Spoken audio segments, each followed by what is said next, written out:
मे आणि एप्रिलचा. तर सर सांगतील असा प्लॉट, तर ते प्लॉट मला वाटतं मधील प्लॉटच आपल्याला हे करायचा. ते नकोच, ऊस आपण डायरेक्ट रोटावेटरच मारू. तुम्हाला मी खाली फोटो दाखविले त्यांचा आधीचा कसा होता आणि आता प्लॉट कसा झालेला आहे. तर एकंदरीतच चांगला रिझल्ट भेटलेला आहे, चांगल्या पद्धतीने प्लॉट डेव्हलप झालेला आहे.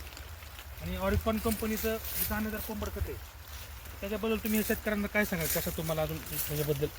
याचा एकदम बेस्ट प्रकारचा उपयोग झालेला आहे. कारण दाणेदार कोंबड खतामुळं पाहिलं मी, ज्या ठिकाणी पाणी साठलं होतं त्याला गुळवण्यासारखा कलर आलेला होता पाण्यामध्ये, आणि त्या पाण्यानंतर इतका त्याचा इफेक्ट जाणवला की ऊसाची वाढ चांगल्या प्रकारे झाली. ऊसाला 4 महिने पाणी नव्हतं, प्लॉट पूर्ण कामातून गेलता.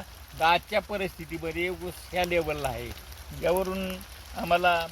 आणि पूर्ण असंच नाही, पूर्ण तुम्ही बघू शकता 1.5 एकरचा प्लॉट पूर्ण एकसारखा आहे लेवलनी, म्हणजे बाहेरनच नाही आहे. तर तुम्ही आतमध्ये बी एक ठिकाणी आपण आतमध्ये बघूया, पूर्ण एक ठिकाणी समांतर वाढ झालेली ऊसाची, पूर्ण चांगल्या पद्धतीने ऊस डेव्हलप झालेला आहे. थोडंसं आतमध्ये फिरून जर पाहिलं आपण, आतमध्ये पण ऊसाची एकदम चांगल्या पद्धतीने फुटवे नवीन निघालेले आहेत, चांगल्या पद्धतीने कांड्याची साईज बघा. पूर्ण प्लॉट हा एकसारखी लेवल आहे कांड्यांची. त्याचा अर्थच आपल्या लिक्विडमधलं कोंबड खत आणि दाणेदार कोंबड खत एकदम चांगला रिझल्ट ह्यांना भेटलेला आहे. तर सर आता शेतकरी मित्रांसाठी तुम्ही काय सांगाल, जे शेतकरी आता जे आपले वापरणार आहेत त्यांच्यासाठी एकदम? आपण रासायनिक प्रकारची जे खते वापरतो त्यापेक्षा ह्या खताचा रिझल्ट चांगला आहे.